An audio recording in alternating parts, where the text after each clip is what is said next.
people ask me about the title of this channel, Prison Junkie. What do you mean? What are you doing? You're exploiting your prison experiences, you're exploiting addicts and junkies. Well, let me tell you something. As an ex-con, and not as an ex-junkie, and recovering addict, sometimes I have to do whatever I can to test myself. Sometimes I have to do whatever I can to humble myself. And nothing humbles me more than remembering where I came from. And that's why I come to places like this. And so it got me thinking a little bit, like, what in the world would it be like to be a convict getting out during COVID? Now, I've only been out for a few months, but I did get out before COVID. I mean, have you guys ever actually thought about that for just 1 second? You get out of prison in the state of Virginia, you get $25 plus $10 of your own money back if you ever had any. They hold $10 in escrow, and then what? A bus ticket to wherever you want to go within the state. Of course, that has to be approved as well, but if you've been there longer than 30 days without a home plan, these are called adjustment days. They just kick you out the door. So if you've burned every bridge, if you don't have any family that cares about you, if you don't have anyone else in your life that's there willing to support you, what do you do next? How do you get back on your feet? $25 plus 10 and a bus ticket. What do you do next? Well, I just walked out of this prison door, and I'm gonna simulate exactly what it would be like if I just got out of prison.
Probably wondering what I'm doing up in this tree. It just rained, and I'm a bit tired of my ass getting wet and bugs crawling up in my crack. I had enough of that in prison. So sometimes clean air is up higher. Again, with $25, I don't know any hotel is gonna let you get in there for $25.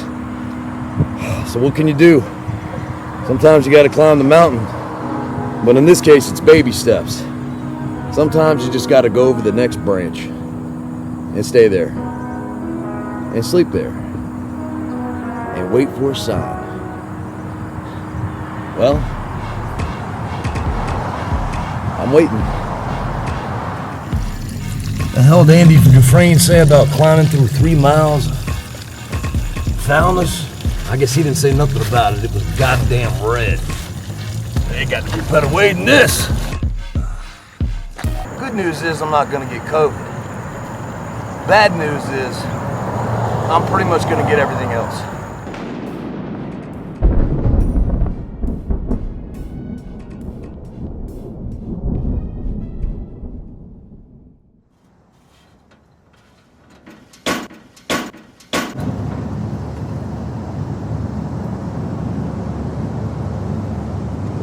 Oh, you again. Yeah, we tried the treehouse. We tried the tunnel, but I need a little extra space to stretch my legs out. Yeah, it's garbage, but at least it's a roof over my head. Fact is, when you only get out of prison with $25 and a bus ticket, the options are kind of limited. The only step up from here is a homeless shelter. And a lot of people think that getting out of prison, doing the right thing, is as simple as having your moral compass pointing north. Just quit. Don't commit any crimes. And guess what? We don't have any rights as citizens. Not anymore. Drug test, anytime. Hospital records, yeah. We can have them all. Search my car, anytime. Vote, no. Be a lawyer, no. Sit on a jury, no. Leave the state, no. Sometimes leave the county, no. Go to Japan, no. Go to the UK, no.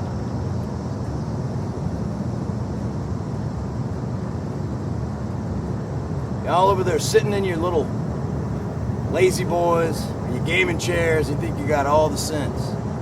Because you ain't never made a mistake before. See, the way these mistakes pile up, and I'm talking about non-violent offenders, so I'm talking about one-time violent offender. I'm not talking about a murderer. I'm not talking about a rapist or a child molester. I'm talking about people with drug problems. I'm talking about people that were raised by people with drug problems. I'm talking about people that went to public schools where the teachers didn't know more than half the students.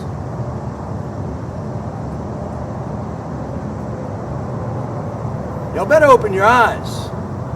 Because COVID, coronavirus, they're releasing these people left and right. They're moving into your neighborhoods.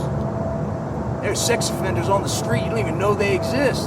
Hell, there's one of them I was locked up with. I've been trying to find this son of a bitch. He's been off the grid for 4 fucking years. 4 years.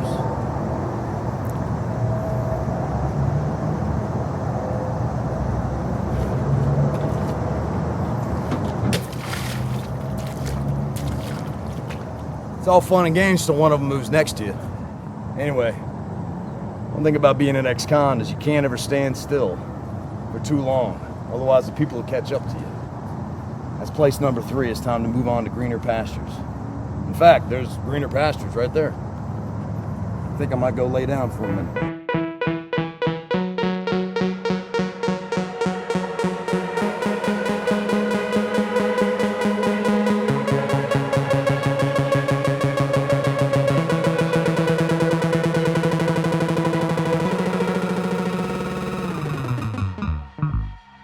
Check. The grills in my mouth double as a freeze. The grills in my mouth double as a freeze. The grills in my mouth double as a freeze. The grills in my mouth double as a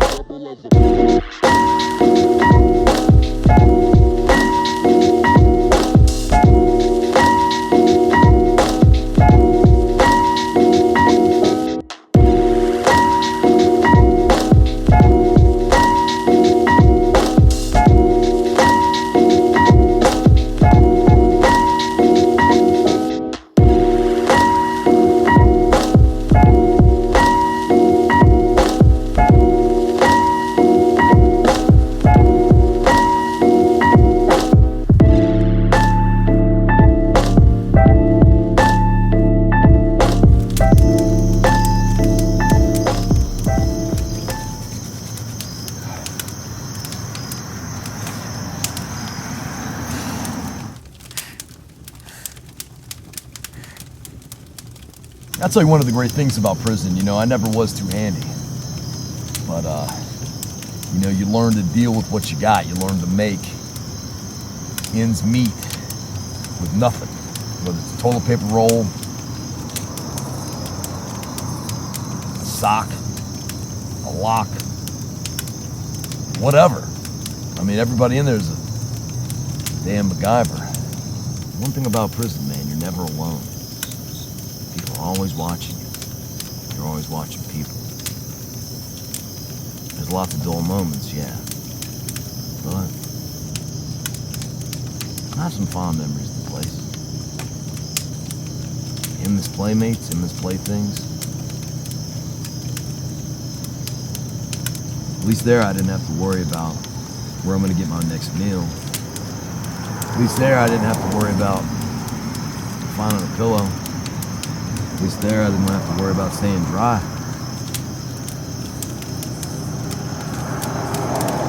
Oh man, fuck this.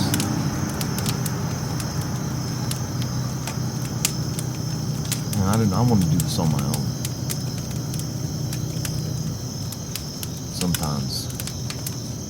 Sometimes you gotta ask for help. Sometimes you gotta stick out your hand. Yeah,